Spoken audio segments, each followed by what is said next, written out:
Common Mistakes in English, Lesson 3. Let's talk more about how we ask people to perform an action.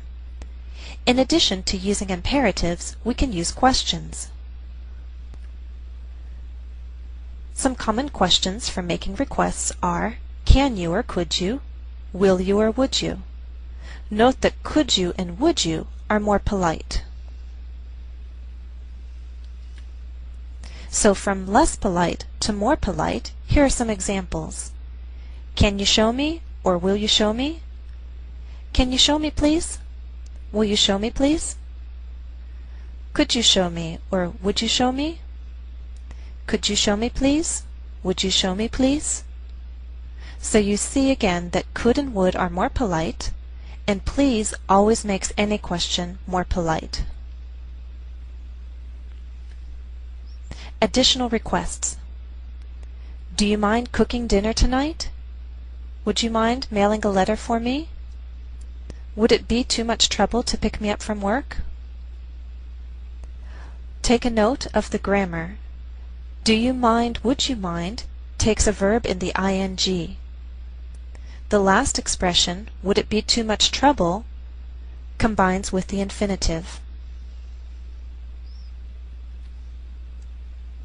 Asking people not to do something. Sometimes it's best to use the imperative, especially if it's a matter of safety. This is called a warning. You are telling someone not to do something dangerous.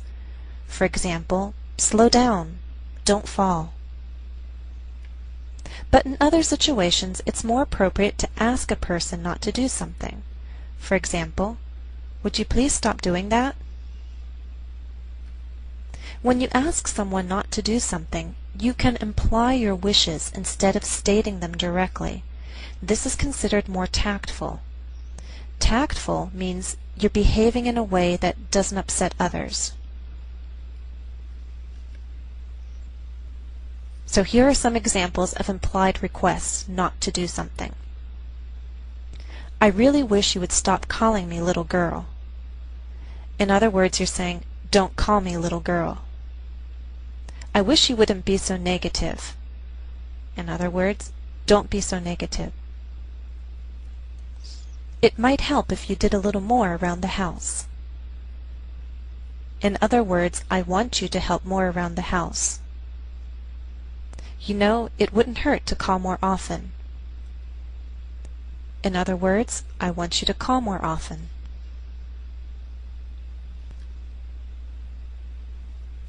Sometimes the speaker uses we in a statement, but the meaning is really you. This is done to make a request less like a command and more like a suggestion or reminder. For example, a parent might say, let's not call each other names. Let's stop and try another exercise. Comprehension check 2. Read each statement and identify the situation. Sometimes more than one answer is possible. Example: please get back to work. Don't waste your time or mine. What's the situation?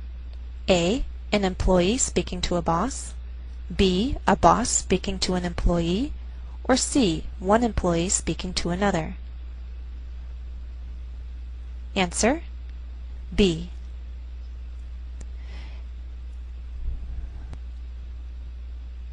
These requests are too direct for an employee to use with a boss. And for one employee to use these requests with another is unnatural. One employee with another would more likely use suggestions, such as, let's get back to work. Number 1. I wish you'd stop doing that. What's the situation? A. A police officer speaking to a dangerous driver. B. A student speaking to a teacher who often forgets the student's name. C. A person speaking to a friend who often criticizes himself. Answer: C. A police officer speaking to a driver would not use an implied request. They would need to speak more directly and use a warning. Stop driving dangerously. stop doing that. And in the case of the student, it would be best not even to make a request, but to simply give a reminder. The student can simply tell the teacher what his name is. Number 2. Let's wash our hands. We wash our hands before eating. What's the situation? A parent speaking to a child. B, a doctor speaking to a patient. C, a hostess speaking to a dinner guest. Answer, A. A doctor would not speak this way to a patient. Doctors give directions, instructions, and warnings. A hostess would also not speak in this manner. A hostess would most likely make an offer such as, "Would you care to wash up before dinner?"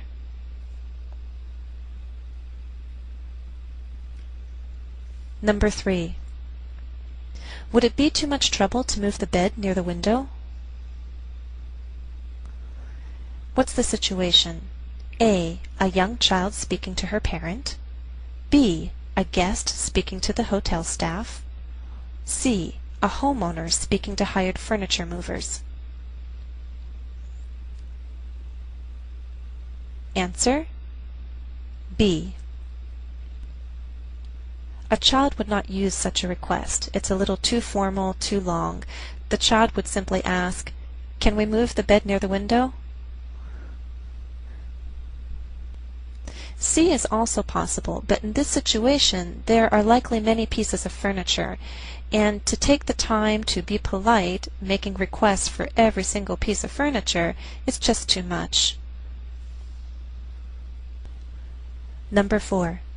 Will you call me? But don't call after 9, okay?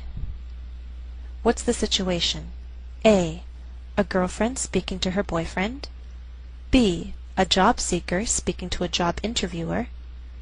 C, a patient speaking to a receptionist at the doctor's office. Answer, A. A job seeker needs to remain formal and polite. The job seeker could ask, "Might I expect your call? May I expect your call? Will you be calling me?" The job seeker should also not be too demanding, so it would be best to say something such as, "Please call me at your convenience." A patient should also be polite when speaking to a receptionist. The patient could ask, "Will you please return my call?"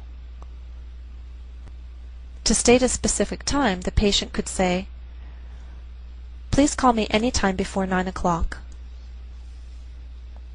That's the end of part 2. Be sure to check out part 3.